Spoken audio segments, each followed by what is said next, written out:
Total જે આપણા જિલ્લાની કહેવાય કે 150 જેટલી તાલુકા પંચાયત, 32 જિલ્લા પંચાયત અને નગરપાલિકા માટે કુલ મળીને 832 જેટલા ઉમેદવારોએ આ પોઝિશન માટે પોતાની ઉમેદવારી નોંધાવી છે. એટલે ભારતીય જનતા પાર્ટીને પોતાના કાર્યકરો પર પૂરો વિશ્વાસ છે કે સીટ ઉપર 8 થી 10 જેટલા ઉમેદવારોએ પોતાની ઉમેદવારી નોંધાવી છે.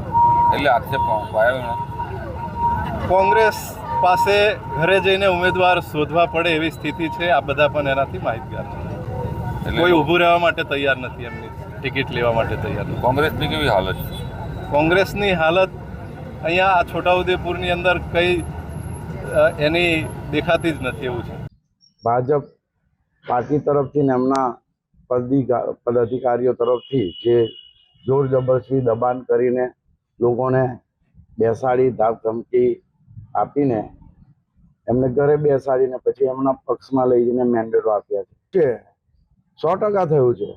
એની શરૂઆત અમારા વોર્ડ નંબર 7ના ઉમેદવારોને લઈને થઈ છે. ત્યારે જ ન્યૂઝરૂમ ગુજરાતની યુટ્યુબ ચેનલને સબસ્ક્રાઇબ કરો અને ઇન્સ્ટાગ્રામ અને ફેસબુક પર ફોલો કરો. અપડેટ રહો, સત્યની સાથે રહો.